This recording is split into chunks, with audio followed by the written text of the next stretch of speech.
네, 지금 일단은 한번 천천히 진행을 해보도록 할게요. 이 내용을, 되도록이면 이제 들으셔도 알 수 있을 정도로 에 대한 그런 풀어서 할게요. 지금 그 PPT가 안 보이시면, 네, 그렇게 하도록 하겠습니다.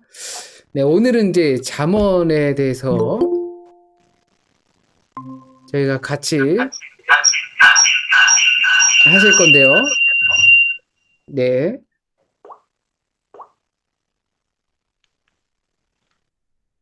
네, 잠언은 이제 겸손으로 지혜를 배우라라는 소제목, 겸손으로 지혜를 배우라라는 소제목으로 한번 잡아봤습니다.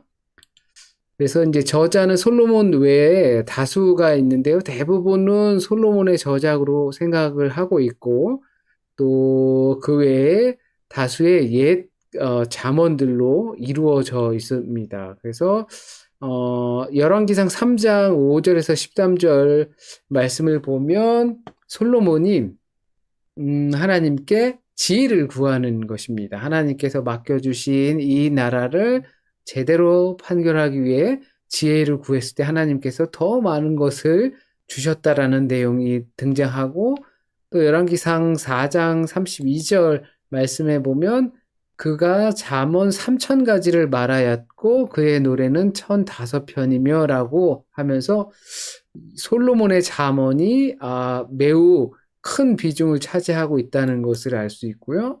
또 열왕기상 10장 1절에서 13절 보면 그 시바의 여왕이 와서 솔로몬을 통해서 지혜의 말을 그 소문이 자자한데 그게 참말인지 거짓인지 알고자 했던 부분이 등장하게 됩니다. 그래서 당신네 나라 사람들은 역대기에서는 그렇게 막 축하하죠. 참 복을 받았다. 이렇게 훌륭한 지혜의 왕을 갖고 있으니까 라고 하면서 칭찬하는 모습들도 있었습니다. 그것처럼 이 솔로몬의 지혜에서 그 잠언들이 굉장히 많이 등장하고 있다는 것을 우리가 알 수가 있습니다. 구조가 어떻게 됐는지를 한번 살펴보도록 하겠습니다. 먼저는 총 31장까지 되어 있는데요. 1장에서 9장까지 서론, 솔로몬의 직접적인 잠언이 되겠습니다. 거기서 또 서두라고 할 수 있는 건 잠언 1장 1절에서 9절까지의 말씀, 그 안에서 지혜의 본질이 무엇이냐라는 것을 알게 해주고 있습니다. 그리고 1장에서 9장까지 가는 동안 내 아들아라는 형식으로 아들에게 이제 지혜를 가르쳐 주는 것이죠. 아들에게 훈계를 하는 것이고 어떻게 하라고 설명을 해주는 내용들이 교차적으로 등장을 하고 있습니다. 그리고 이 대조적인 장면들이 자주 나오는데요. 지혜의 여인들에 관한 것과 그리고 음란한 여인들에 관한 것을 서로 상반되게 대조시키면서 이야기를 하고 있습니다. 서로 지혜의 여인은 지혜의 여인대로 음란한 여인은 음란한 여인대로 자기 편으로 끌어들이기 위한 서로들의 노력을 하지만 거기서 우리는 지혜의 여인과 짝을 맺을 것인지 음란한 또는 우매한 여인과 어리석은 여인과 짝을 맺을 것인지를 결정하게 되는 그런 부분이 있습니다. 그런 것들이 이제 지혜의 여인의 시라고 해서 1장 20절에서 33절 이렇게 뜨문뜨문 네 번에 걸쳐서 지혜의 여인이 나오고 그 중간중간에 또 아들들에게 훈계를 하는 잠언들이 등장합니다.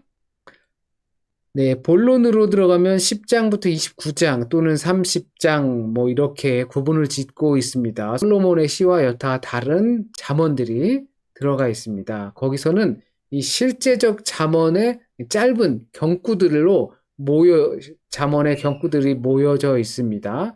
우리에게 익숙한 잠언들도 많이 들어가 있죠. 그래서 하나님을 경외하는 지혜를 기본으로 해서 우리의 삶의 모든 영역에 이러한 짧은 지혜를 적용하면서 살아가게끔 잠언이 말을 해주고 있는 것입니다. 뭐 게으른 자는 안 된다라든지 게으른 자는 문이 그 틈새에서 도는 것처럼 침대에서 뒹군다든지 뭐 이런 것처럼 우리의 잠언이 있는데 그 잠언을 가지고 우리의 실제적인 삶에서 적용하면서 살 수 있게끔 구성이 되어 있습니다. 그리고 30장에서는 아굴의 잠언이 나오는데요. 알 수 없는 인물입니다. 그런데 그 잠언에서 이렇게 아굴의 잠언을 쓰면서 말미를 장식하는데요. 그거는 나는 다른 사람에게 비하면 짐승이라 내게는 사람의 총명이 있지 아니하니라. 나는 지식을 배우지 못하였고 또 거룩하신 자를 아는 지식이 없거니와 라고 말하고 있습니다. 이렇게 말하면서 어, 이 인간으로서 무지하다. 하나님을 알지 못한다. 그렇기 때문에 우리는 지혜를 배워야 한다. 습득해야 된다. 지혜를 얻어야 한다. 구해야 한다. 라고 이렇게 30장에서 마치 우리가 아굴인 것처럼 그것을 빗대어서 말해주고 있는 것입니다. 그러니까 모든 사람이 그 지혜 앞에서 겸손히 배워야 한다는 것을 강조해주고 있습니다. 31장은 이제 마무리하는데 르무엘이 받은 잠언이다라고 해서 이 인물도 르무엘도 알려지지 않은 인물입니다. 그래서 이 어머니로부터 받은 지혜를 배운 지혜를 설명해주고 있고 그리고 31장 후반에서 끝절까지는 이 지혜 현숙한 아내의 삶의 양식에 대해서 이야기를 해주고 있습니다. 이 현숙한 여인이 어떻게 살아가는지 이야기하고 있는데요. 그것이 곧 지혜다. 지혜는 어떤 뭐 지식을 얻는 것도 아니라 삶의 양식이다. 지혜로운 사람이 사는 그 삶 자체가 곧 지혜이다라는 것을 누구든지 깨닫길 바라는 마음입니다. 잠언서의 목적은 1장 1절에서 7절까지의 초안부에서 말을 하고 있습니다. 잠언서를 처음 시작하면서 이 잠언의 목적이 무엇인지를 이야기해주고 있습니다. 먼저는 지혜와 훈계를 알게 하는 것입니다. 명철의 말씀을 깨닫게 하는 것입니다. 정의와 정직을 행하도록 훈계하고 있습니다. 어리석은 자를 슬기롭게 하고 있습니다. 젊은 자에게 지식과 근신함을 주기 위해서 쓴 책입니다. 그리고 지혜 있는 자는 듣고 학식이 더할 것이고 명철한 자는 지략을 얻을 것이라고 권고하고 있습니다. 1장 7절 말씀은 여호와를 경외하는 것이 지식의 근본이거늘 미련한 자는 지혜와 훈계를 멸시하느니라 라고 하면서 이 잠언서의 목적, 잠언서를 쓰면서 이 잠언을 읽으면서 마음에 새기면서 무엇을 가장 중요하게 생각해야 할 것인가? 바로 잠언의 핵심이라고도 할 수 있는 여호와를 경외하는 것이 지식의 근본이거늘 미련한 자는 지혜와 훈계를 멸시하느니라 라고 이렇게 말을 하고 있습니다. 그러니까 이 지혜를 가진 사람이 곧 여호와를 경외하게 된다라는 뜻을 담고 있는 것이죠. 그렇다면 지혜가 갖는 의미가 무엇일까요? 솔로몬은 하나님께 지혜를 구했습니다. 그리고 지혜의 재판으로 아이를 반으로 나누라라는 아주 유명한 설화를 남기고 말았습니다. 그래서 솔로몬을 가지고 지혜의 왕이다라고 말하기도 합니다. 지혜 정말 필요한 것이다, 너무 소중한 것이다, 있어야 한다, 뭐, 지혜로운 여인과 남편과 자녀, 정말 기도도 많이 하고 하지만, 과연, 그렇다면, 지혜가 우리는 무엇이라고 생각하고 있는지 한번 살펴보겠습니다. 지혜는 히브리어로 호크마라고 하기도 합니다. 근데 이 성경에서는 지혜라는 호크마, 이것을 굉장히 다양하게 사용하고 있습니다. 지식적인 표현도 사용하고 있고요. 다양하게 또는 경륜, 나이가 많거나 이런 부분에서도 사용하는데 출애굽기 31장 3절에서 5절 말씀을 보면 이런 부분에서도 사용하고 있다는 것입니다. 하나님의 영을 그에게 충만하게 하여 지혜와 총명과 지식과 여러 가지 재주로 정교한 일을 연구하여 금과 은과 노스로 만들게 하며 보석을 깎아 물리며 여러 가지 기술로 나무를 새겨 만들게 하리라는 것을 얻는 것, 하나님을 잘 섬기기 위한 실질적인 기술을 익히는 것이라고 볼 수가 있습니다. 그러니까 여기서 호크마 출애굽기 31장 3절에서 5절 말씀은 이렇게 보석을 깎아 물리며 여러 가지 기술로 나무를 새겨 만들게 하리라라고 했던 것처럼 기술적인 측면이 있습니다. 그러니까 이 기술적인 것을 얻어서 하나님을 잘 섬기고 하나님을 경외하고 그리고 그 실질적인 기술을 익히는 것입니다. 그러니까 우리의 삶에서 이런 지혜가 사용되는 것은 어떤 것을 기술을 배우고 또 연마하고 그래서 그것을 활용하고 하는 것을 보통 옛날에는 그것을 지혜라고 생각을 하고 있었는데요.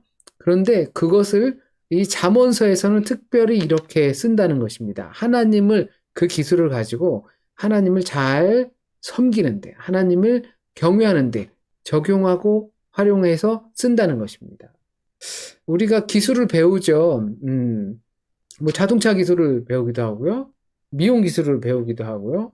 책 읽는 기술도 배우기도 하고요. 그것이 학습이 될 수도 있고 그런 거죠. 그런데 그러한 기술들, 여기서는 그 성전을 짓는 관련된 그 성막이나 그 지성소나 성소에 관련된 그런 것들인데요.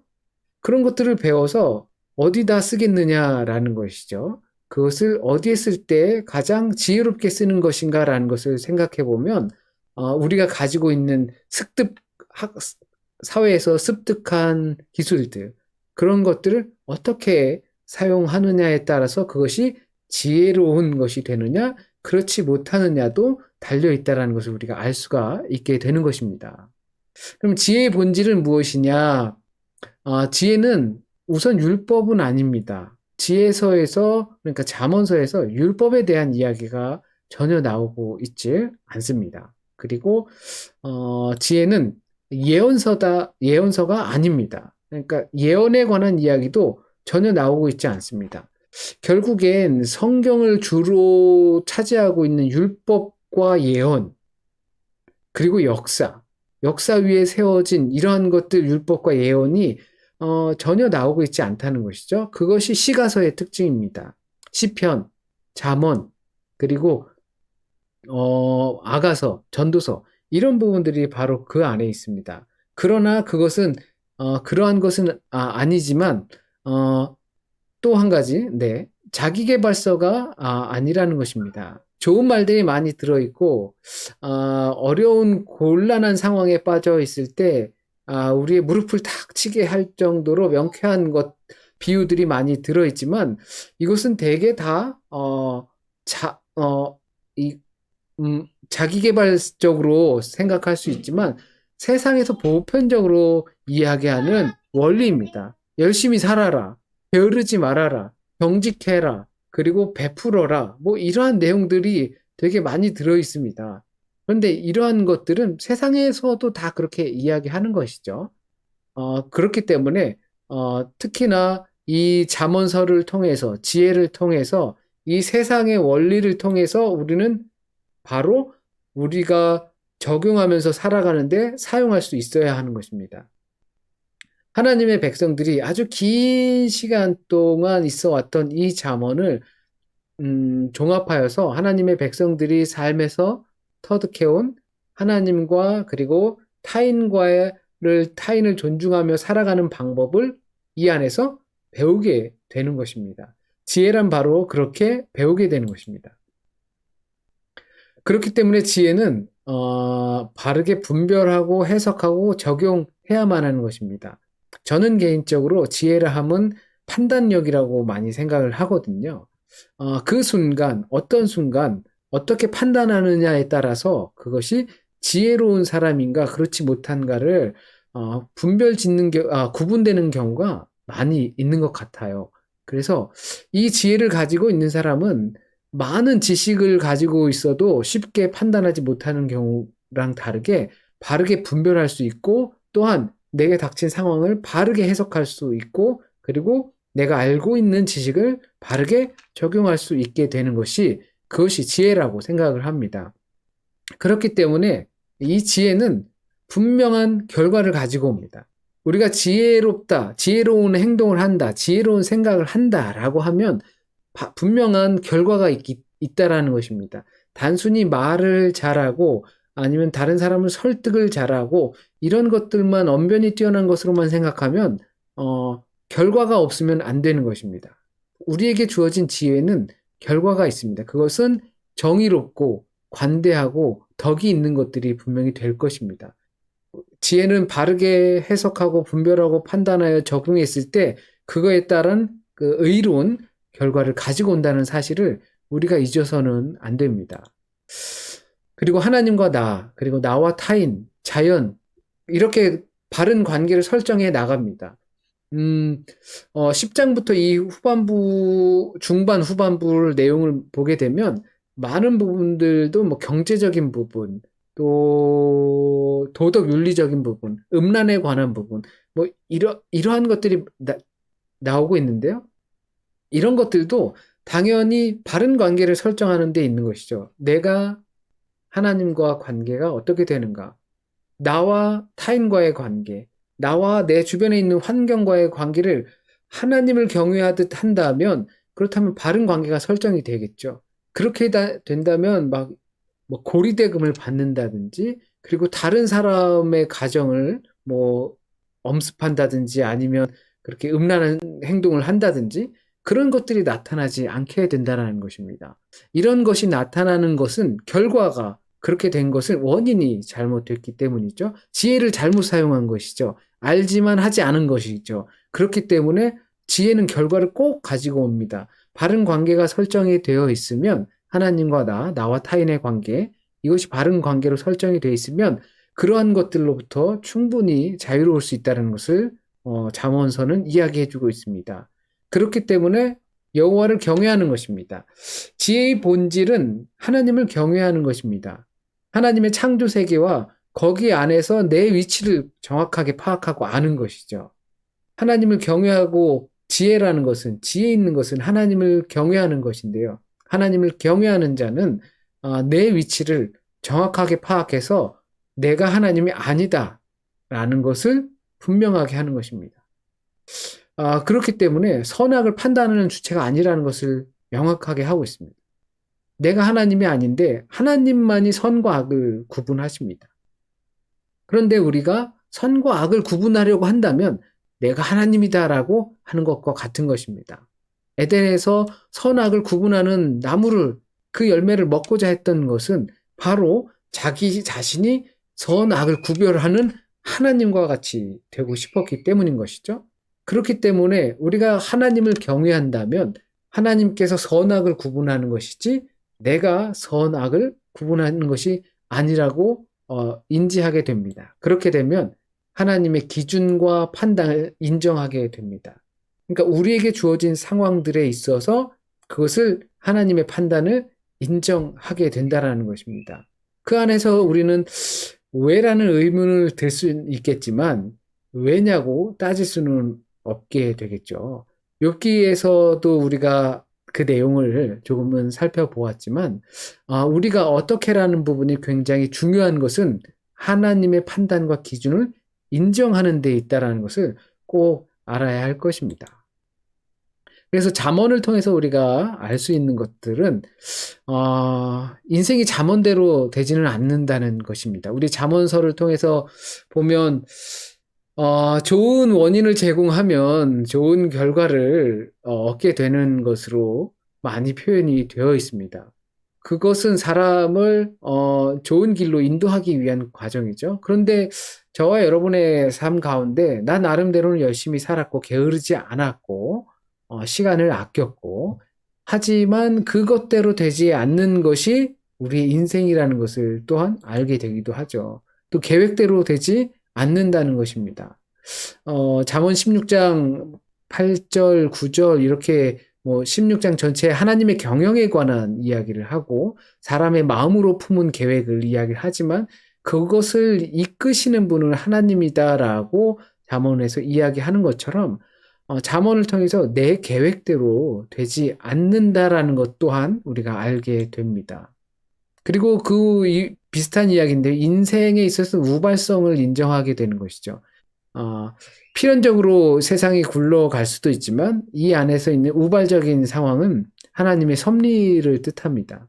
이렇게 정말 내가 예상하지 못했던 것들로 이루어지는 것이 인생이라는 것을 알게 되는 것입니다.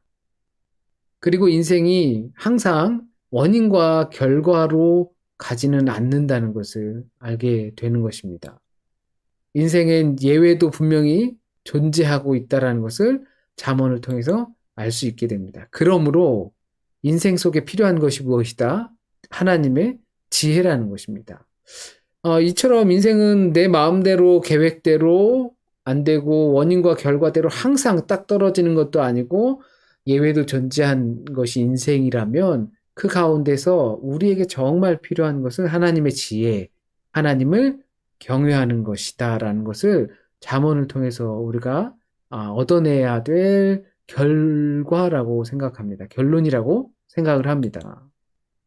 그래서 우리 삶 속에서 이제 지혜롭게 살아야겠죠. 우리 일상에서 지혜로움과 어리석음을 이제 어떻게 분별할 것인가 굉장히 중요한 부분이기도 합니다. 우리 일상에서 무엇이 지혜로운 것이며 어떤 것이 어리석은 것인지 지혜로움과 어리석음이 동시에 우리를 초청을 하는데 그때 어디에 응해야 하는지 모를 때가 많이 있죠. 그것이 하나님을 경외하는 것으로 답할 수가 있습니다. 그러니까 하나님을 경외하는 것은 말씀을 묵상하고 말씀을 따라서 살아가는 것.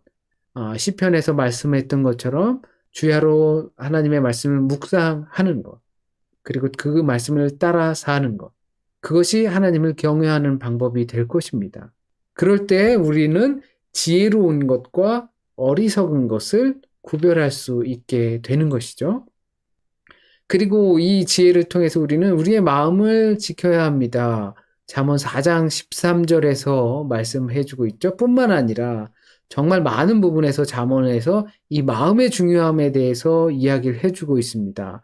무릇 네 지킬 만한 것 중에 내 마음을 지켜라. 생명이 이에서 남이니라 라고 말씀하신 것처럼 우리의 마음을 잘 돌보고 잘 다스리고 또한 잘 돌아보고 지켜야 하는 것이 이 지혜를 통해서 하나님을 경외하는 과정 중에 꼭 있어야 할 것입니다. 그리고 우리의 언어, 말, 또 하이데거라는 철학자는 언어는 존재의 집이다라고 말을 했었습니다. 그럼 성경에서는 이 마음의 거울이죠. 우리가 말하는 모양, 습관, 그리고 말하는 내용, 이러한 것들이 다 우리 마음 안에 포함되어 있습니다. 우리의 마음이 바르면 나쁜 말이 나오지 않죠. 그러므로 이 마음을 지키는 것은 우리의 언어 습관을 지키는 것과도 같습니다. 물론 우리가 가식적으로 때론 좋지 않지만 좋다라고 말하는 것도 있을 수 있을 것입니다. 그런데 그것을 말하는 것이 아니죠. 진심으로 그렇게 하게 되는 것이고 또한 우리가 계속 그렇게 말하다 보면 그것이 우리의 마음으로 된다는 것도 또 잊지 말아야 할 것입니다. 그렇기 때문에 언어적인 습관, 생활 매우 중요하다는 것이죠. 그리고 겸손하고 성실한 태도입니다.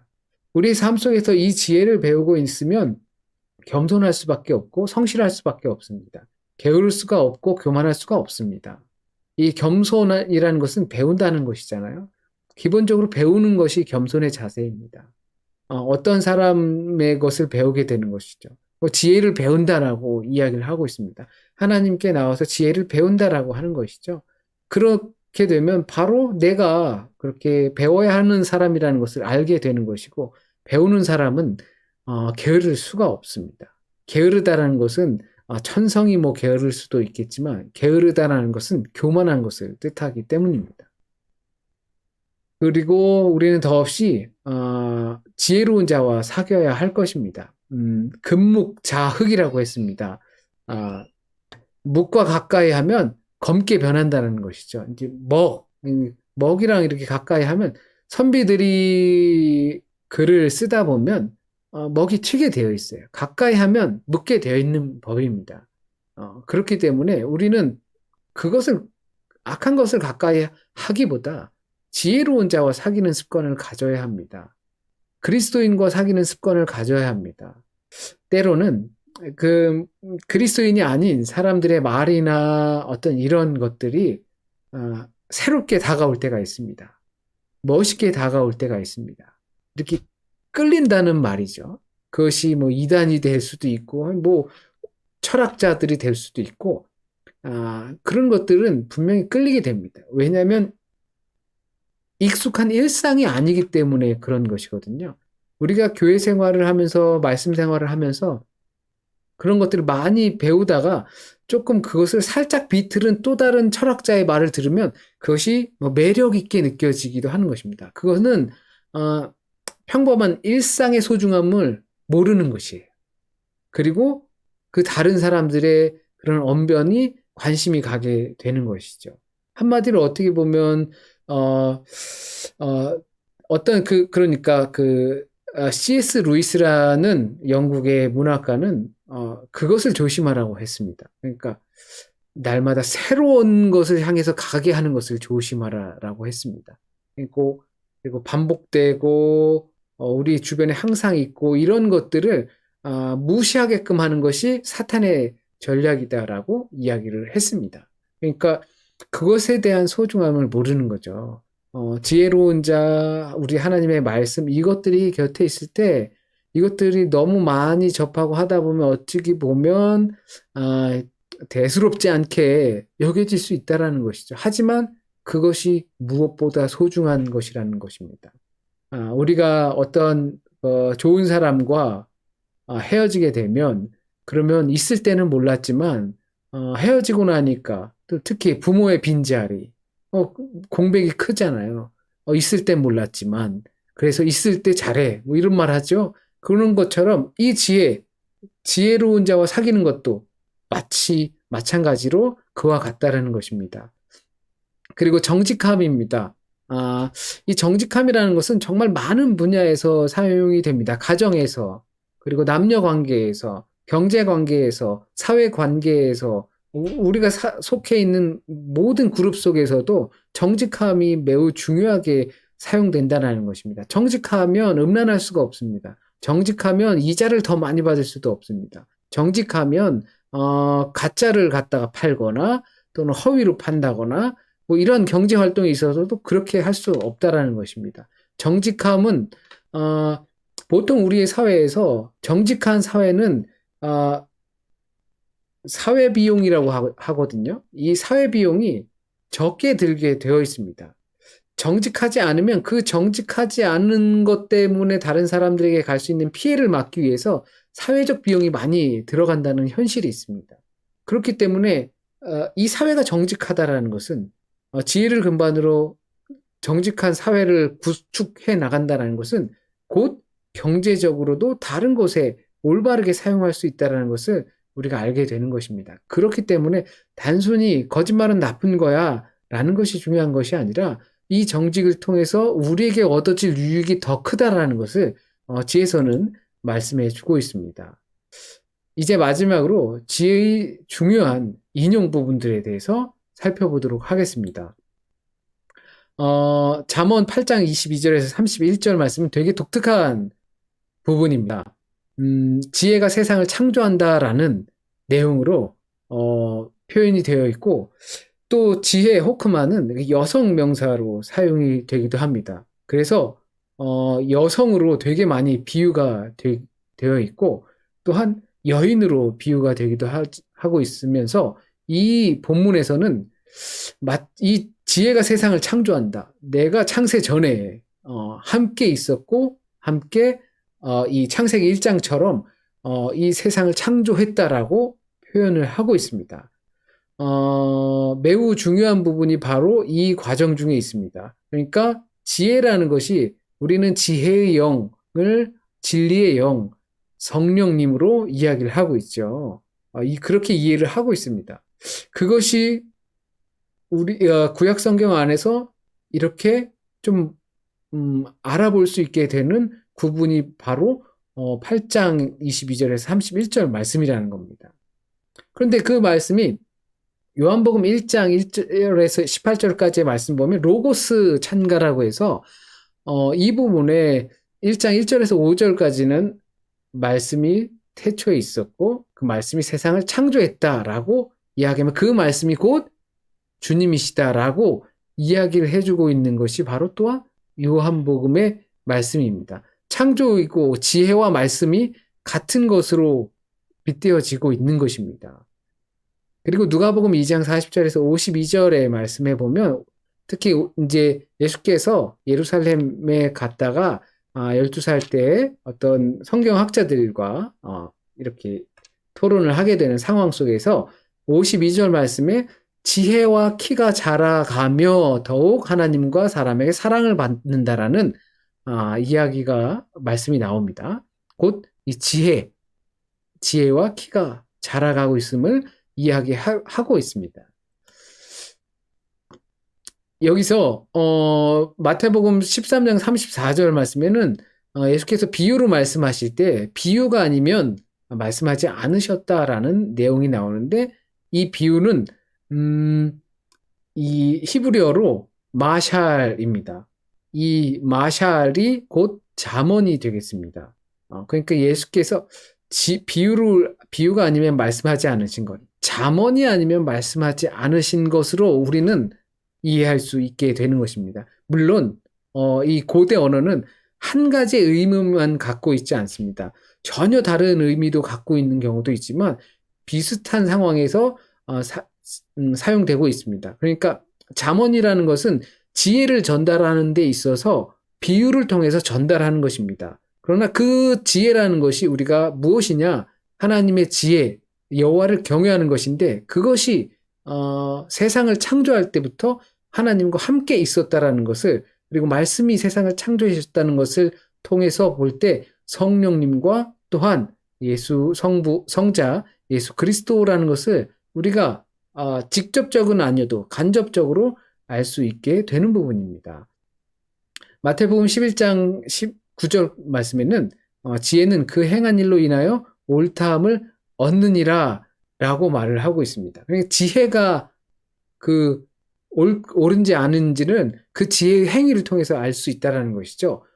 그러니까 지혜는 항상 결과가 따르는데 여기서 지혜는 예수께서 자기 자신을 가르쳐 말을 하는 것입니다. 예수가 술을 좋아한다, 먹는 걸 좋아한다 라고 비판을 하지만 예수께서 하시는 말씀이 지혜는 그 행한 일로 인해 옳다함을 얻느니라. 그 행한 일이 무엇입니까? 예수 그리스도의 십자가 부활인 것이죠.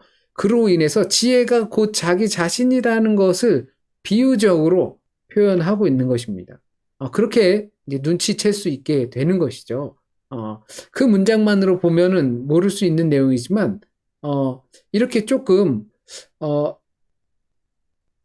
서로 연관 지어서 보게 되면 그것이 하나로 보일 수 있게 되는 것입니다. 그 지혜가 자기 자신, 이렇게 사람들이 비아냥거리곤 하지만 그 행한 일, 십자가와 부활의 능력을 통해서 옳다함을 얻게 된다는 것을 말씀하고 있습니다. 그리고 바울은 고린도전서 1장 24절에서 그리스도는 하나님의 능력이요 하나님의 지혜니라 라고 이렇게 말씀을 하고 있습니다. 그리스도가 하나님의 능력이고 하나님의 지혜라는 것이죠. 바울은 그것을 깨닫고 알게 되었다는 것입니다. 그리고 로마서 6장 23절에서는 지혜로움은 생명이고 어리석음은 사망이다 라고 이야기를 하고 있습니다. 이것에 관해서 이야기를 하고 있죠. 그러니까 죄의 삭은 사망이요. 그리고 예수 그리스도는 하나님의 지혜는 영원한 생명이다 라고 이야기를 하고 있는 것이 로마서에서 바울이 이야기하는 것입니다. 그러니까 곧 지혜는 생명이다. 그리고 반대인 그 어리석음은 사망이다. 죽음이다. 그것이 죄다 라고 이해할 수 있게 되는 것이죠. 생명이라는 것은 하나님의 생명, 곧 예수 그리스도를 통한 십자가와 부활의 능력을 믿는 자들에게 주어지는 생명을 뜻합니다. 그것이 지혜로움이라는 것이죠. 네, 이렇게 잠언서를 조금 보게 됐는데요. 그래서 겸손으로 지혜를 배우라라는 것은 곧 우리를 향한 하나님의 말씀과도 같다고 생각을 합니다. 우리가 겸손한 것은 결국 하나님께 모든 판단을 인정하는 것입니다.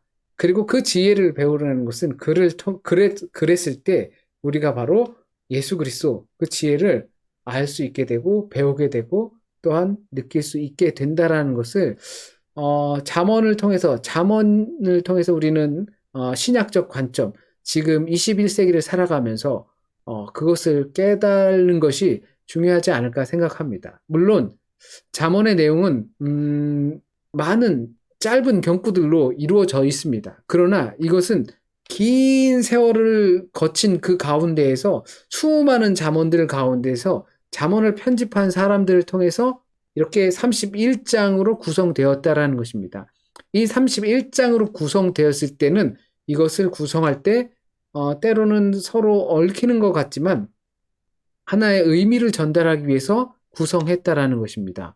그때 구약의 시대에 그것들을 구성했을 때는 그들은 몰랐을 것입니다. 성령 하나님의 감동하심으로 그들이 구성할 때 어떻게 이것이 지금 신약을 지나서 우리 현재 교회의 시대를 살아가고 있는 우리에게 이것이 지혜가 말해주는 것이 과연 무엇인지를 우리로 하여금 알 수 있게 한다는 것.